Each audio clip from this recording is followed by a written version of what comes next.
Yes, it's your girl Paige, back at it again with yet another video for you hoes. Now today we have got a completely different new kind of story, a genre of YouTube that I've never actually gone into before. We're going to be doing some Facebook drama. We're going to be talking about a Facebook reviewer by the name of Antonella and a piece of information that she might have overlooked. But before we get into this week's drama, without further ado, let's get straight into the intro. Bitch. Most of these bitches is petty, petty, petty, petty, petty, petty, petty, petty, petty, petty, petty. Most of these bitches is petty. Okay, so I know that many of you guys won't know who Antonella is, but she is pretty huge within the UK and Europe in terms of being a reviewer on Facebook. She's not a beauty guru, she's not a YouTuber per se, she is a Facebook influencer. Primarily. We're going to be discussing the highs and the lows within her career and how she's subtly changed over the duration of her success and her quote-unquote fame, and what she can possibly do to change her inevitable predicament.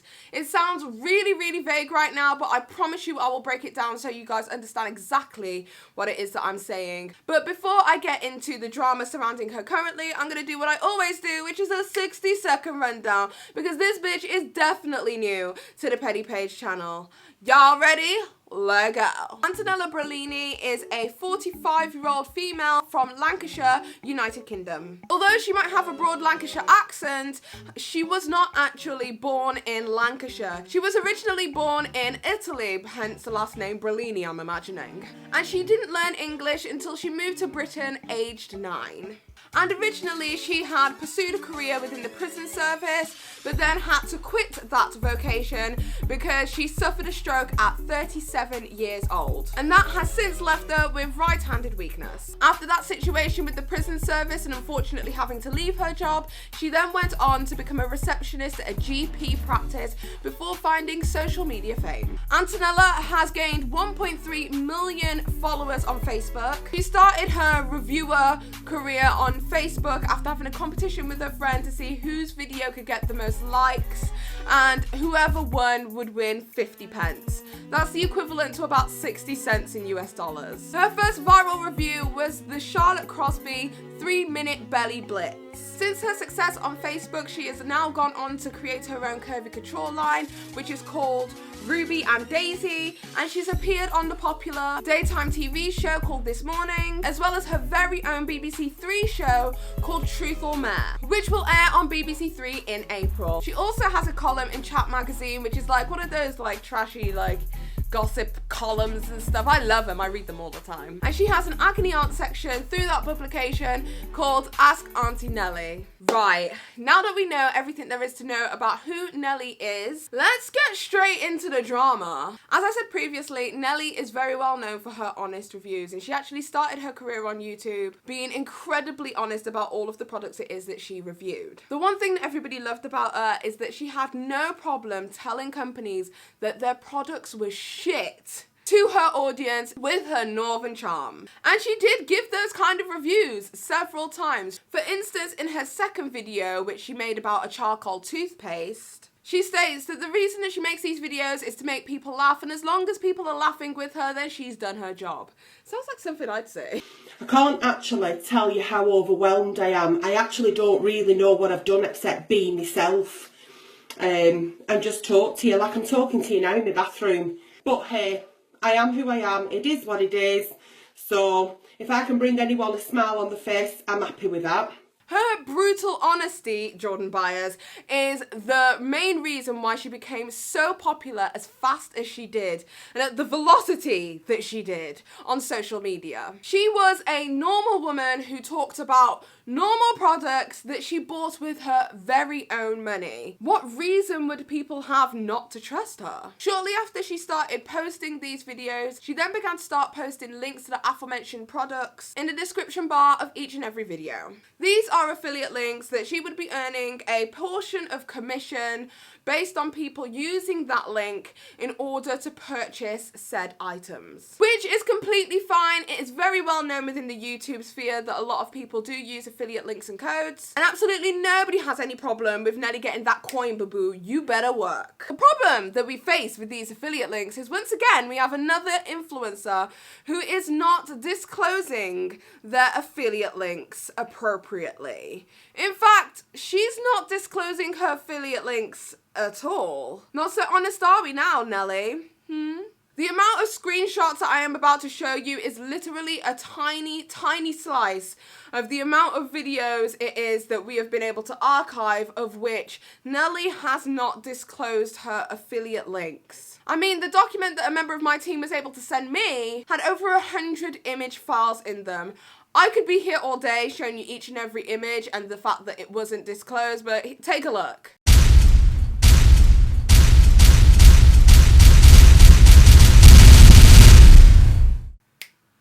It's a lot, bitch.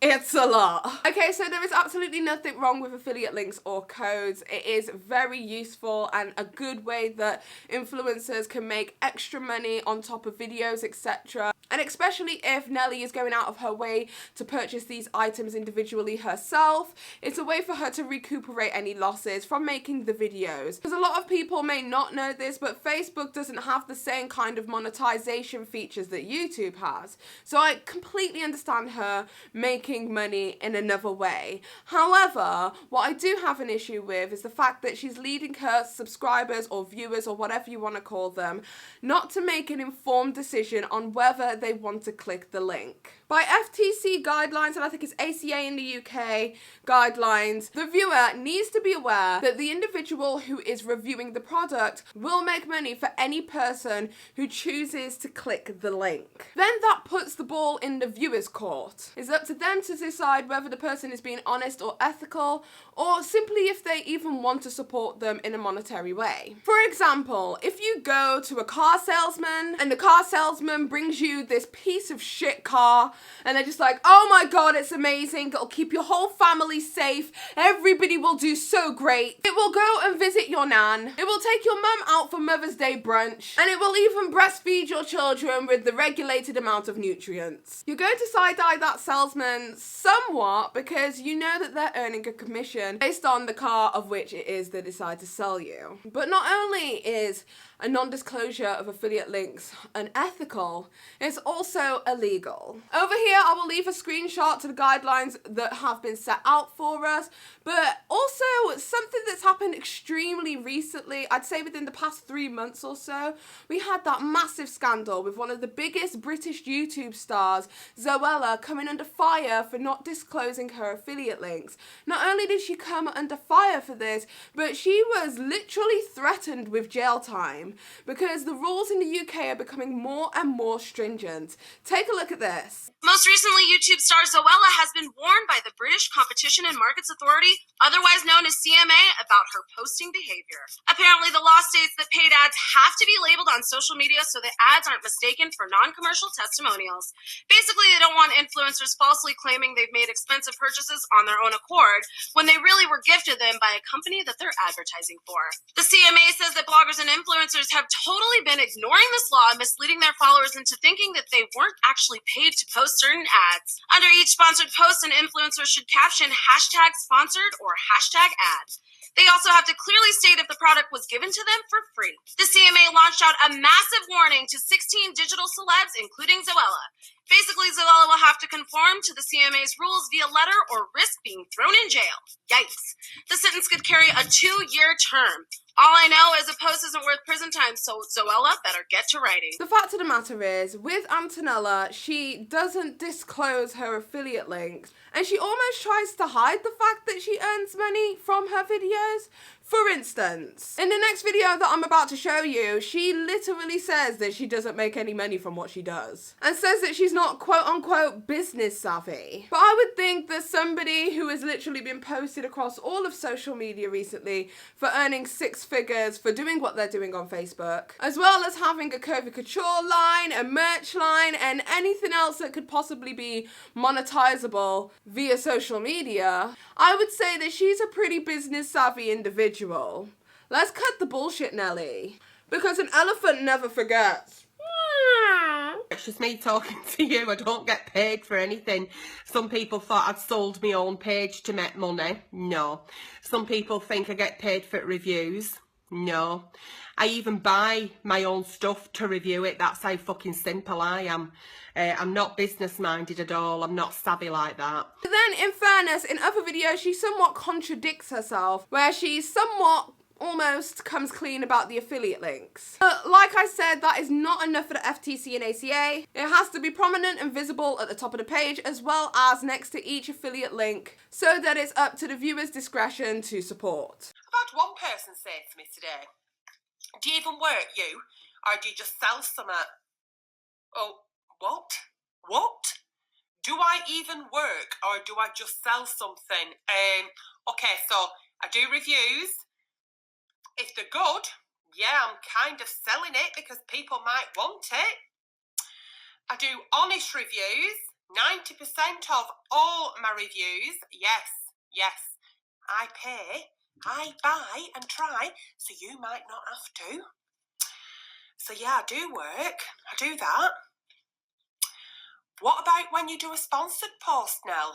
What about a sponsored post? Fucking God help me that I might need to pay gas and electric one week. Fucking hell, shoot me. So yeah, brutally honest, I don't have it on a fucking t-shirt for nothing.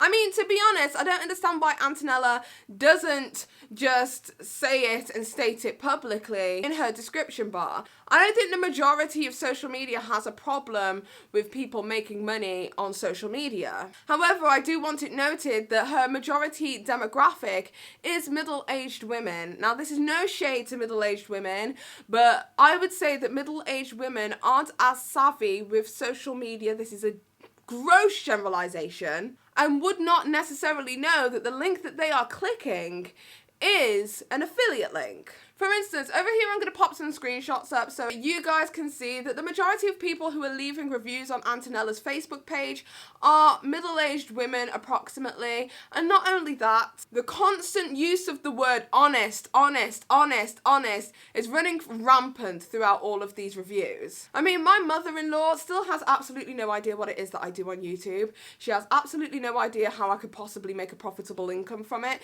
She has absolutely no idea how I have the ability to hire people. She has absolutely no idea about it all. It doesn't click to her. She doesn't understand how the adverts transcribe into money. She doesn't understand any of it. So I could break it down until the cows come home to her about what it is that I do and how it is that I can make money. But in essence, she will just never get it. And that's fine. That is just some middle-aged women. Whereas on the flip side, my mum understands fully. In fact, she will just give me a rundown of my analytics each and every month. Stop it. Immediately. One thing that has been noted is that she has turned from a reviewer to a saleswoman. There is a noticeable difference between the way that Antonella used to conduct her prior videos to the way that she does it now. And it's not just camera quality. In her older videos, before money became a part of the process, it just seemed like she was having a lot more fun. Whereas in her newest videos, I kind of see her exhibiting quite a few salesperson techniques. Like what I discussed in my Rewired Soul video, the anaphoria, the repetitiveness of saying certain sentences so it sticks in people's minds. That is just such a huge sales tactic that unless you were aware that you were being sold to, you might not necessarily pick up. I mean, for instance, in her older video where she reviewed the charcoal toothpaste, she basically was saying, it's shit, don't spend your money there, don't waste your money on this company, it's crap, I wouldn't use it. It does make my teeth look really bright, but I don't know if that's because it's like coloured you inside of your gums a bit. And it's made a fucking mess in sink. I don't want to show it you because it looks bad. And some of my OCD like me, I can't keep doing this twice a day. There's fucking bits of charcoal everywhere. I think it does brighten your teeth, it does. Don't do it in your own house, do it at some fucker else's. Let them clear up the mess. I won't be using it again because I don't like the mess. However, does it brighten your teeth? Yes. Does it leave a shitty mess? Yes. And that's it. Enjoy your weekend. Now, it's not necessarily that she gave it a bad review, it's just that she had nothing to gain by giving it a good review. Whereas in another product that she has reviewed by a company called Fuhrer, who do Fuhrer foundation, the best foundation in the world, it is quite obvious that the foundation is not only terrible, but it seems as if she really is now trying her best to make it work. All the while saying over and over again that if you click her link, her affiliate link, that you can get the item for £1 rather than £10 if you were to go anywhere else. She says that about 3 times throughout the video. I don't know, there's just something that's saying not so honest to me. I feel like I'm being sold to. So it's called Fuhrer Full Coverage Foundation, naturally flawless. It's oil controlling, it's a lightweight feel, it's a soft matte. I've gone for colour 105 Sand, which, if you click the link above, it's £1. If you click the link below, it's £1. If you go on their website, it's £10. Makes absolutely no sense at all. So already I'm thinking, is it best foundation in the world? Do they actually know what they're doing with the pricing? Shall I give it a go? I think I will. I mean, it's just so disingenuous. She ends up slapping this foundation so heavily across her face to try and make it work and make it look full coverage, when honestly she ends up looking like the peanut butter baby. Oh, Ethan. And then she speaks about having a blemish on the side of her face that she wanted to make sure it's buildable to cover up. And she uses, honestly, the amount of foundation she used could be enough to cover her entire face. But just like the peanut butter baby, she slapped it on and hoped for the best, essentially covering the entire blemish in foundation. Feels alright going on. Yeah, quite velvety to touch. It's cruelty free, not got any shit in it. I don't understand how I've been able to buy it for £1, £1 English pound, but if you go on website of Fuhrer, P-H-O-E-R-A, Fuhrer, for whatever, then they're charging you a tenner because it's on special offer from 15 quid. That makes no fucking sense to me, but neither does Brexit, so... Now I can still see that. Now that's a birthmark. It's a scar. I had a strawberry birthmark when I was a baby. When I was here, and we had to get it plastic surgery. I went to Switzerland to get it removed. My mum took me. I didn't go on my own. That'd be a bit weird. Here she is at 2, getting off plane, coming having plastic surgery. Right. So another little bit on there, shall we say, because this is saying it's full coverage. So if it's full coverage and you have got something on your face like pimples, acne, scars, it should cover it. So another bit.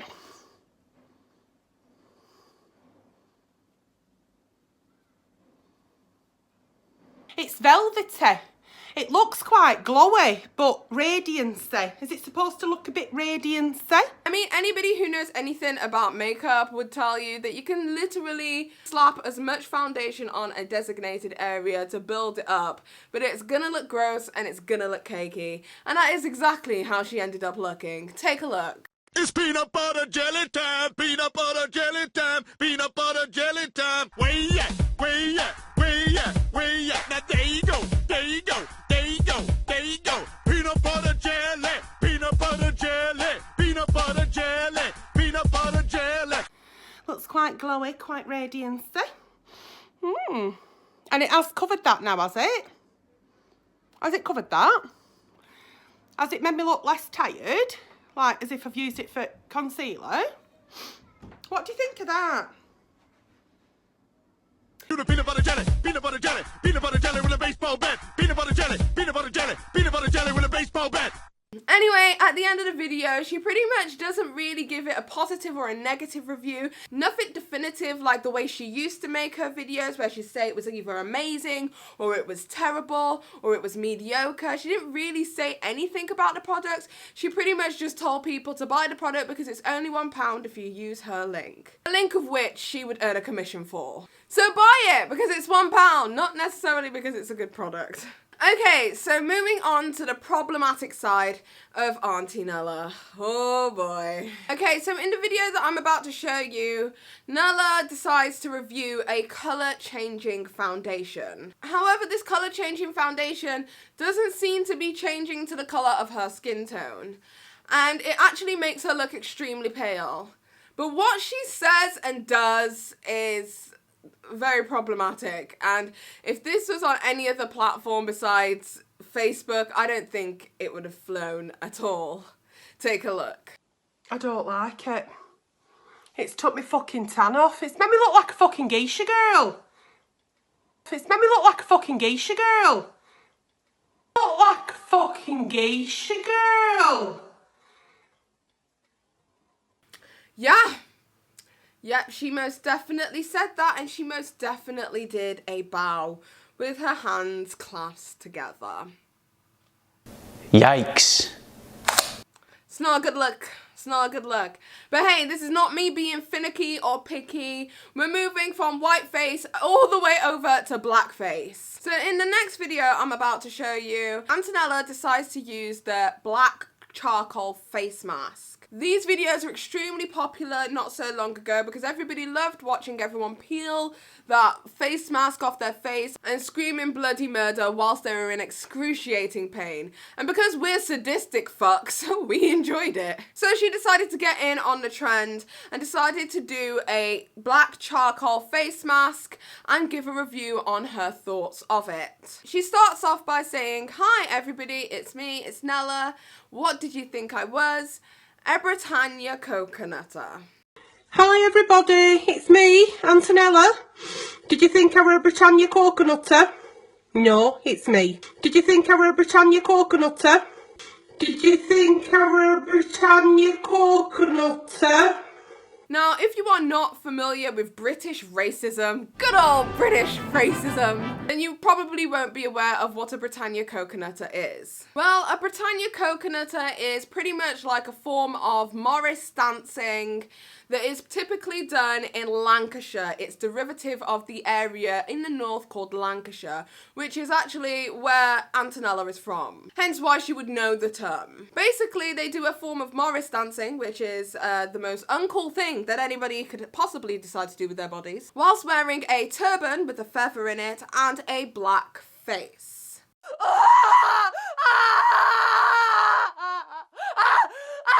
There have been protests and boycotts of this tradition. However, it's still about, and it still happens in the UK. Yay! So there is a bit of a debate about how the Britannia coconutters actually got started. But just to give you a brief historical rundown, it is alleged that it was when the Moors came over to Cornwall in the 17th century. When they came over there, they became miners and went over to work in the quarries in Lancashire. The Moors were basically dark-skinned Arabic people. In order to get around this, the Britannia coconutters, I mean even just coconutters is, come on, you're playing with that racism right now. Playing with racism, black on the outside, white on the inside. We know, I'm not stupid. But anyway, I digress. The Britannia coconutters have basically tried to get around this by saying they're supposed to replicate the miners having dust, black coal dust on their face. However, people argue that this is complete bullshit and nothing close to being fact, because the way that the Morris dancers dress in traditional 17th century Arabic regal attire, as well as wearing the turban and the feather in their head, is almost an identical representation of what the Moors used to look like in the 17th century. Just to put this into perspective, I'm going to post some photographs here of what the Moors looked like. Here are a couple of paintings of the Moors that are depicted in 17th century paintings. You really trying to tell me that it's just the coal on their face, bitch? We know. Lancashire, disappointed, must admit. Anyway, give or take a century, this was pretty much also around the time of the black and white minstrel show that became popular in vaudeville back in the day, as well as Kate Upton's representation of gollywogs. So it was all the rage back in that time frame to make fun of black people. However, 2019 and we're still doing that shit. It's great. Oh, Britannia, Britannia rule the waves. Oh, Britannia, Britannia.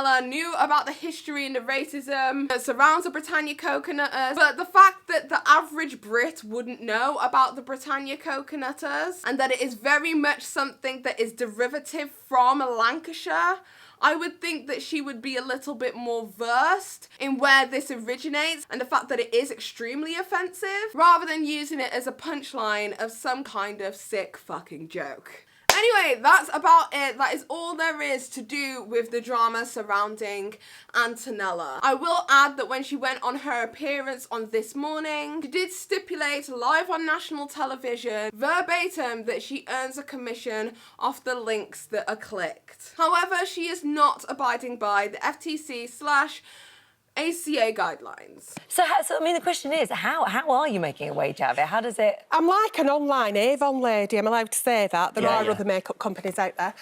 But yeah, I'm like an online person, so if people click a link that I'm saying, click the link above if you like it, if you don't like it, don't, that I get a bit of commission. And for that, I think she needs to just be a little bit more upfront and a little bit more honest with her following. And sometimes I feel like it can be used as a good thing. Like, hey, if you do decide to click the link below, you'll be supporting me and supporting these reviews, and I'd really, really appreciate it if you do, but do not feel obligated to. I mean, there's nothing wrong with saying that. And I do think that, especially when your influence takes off as a social media influencer, it's hard not to change when your environment and the things that you are able to afford and the lifestyle that you are able to attain changes over time also. So change is not necessarily a bad thing, but I do think it's important that she is upfront with her fans. And not for nothing, British law is literally clamping down on this to the point of telling people that they're going to give them jail time, Zoella. So maybe just to save your skin, just be upfront about it. And in terms of like the Britannia coconutter situation and the geisha situation, I don't know if it's just me, but I'm just kind of like, she's 40 something. That is a different generation, and I know that shouldn't be like an excuse, but I'm just kind of like, at this point, like I'm not gonna sit there and try and educate people and all that kind of stuff. Just try and do better, because you are an influencer now. But to be honest, at 45 years old, do I think she's gonna change? Probably not. I'm expecting her to make a video telling her haters to go sit and swivel like she usually does. But that's about it from me. Tell me what it is that you guys think in the comment section down below. If you like this video and you want to find out about more Facebook drama, let me know. Give it a thumbs up if you like it. If you don't, I don't give a shit anyway. Don't forget to subscribe and hit that notification with the bell so that you guys get a notification every single time that Petty Paige posts new content. I personally think that Antonella, the Uncensored reviewer, seems like a top lass. There's just a little few tweaks here and there that I think that she could do to make herself not only an honest reviewer, but a fucking ethical one too. Because, in the words of Antonella, we all want a knight in shining armour, not a cunt in tinfoil. We all want that knight in shining armour, not a fucking cunt in tinfoil. And with that, I say goodbye. See ya!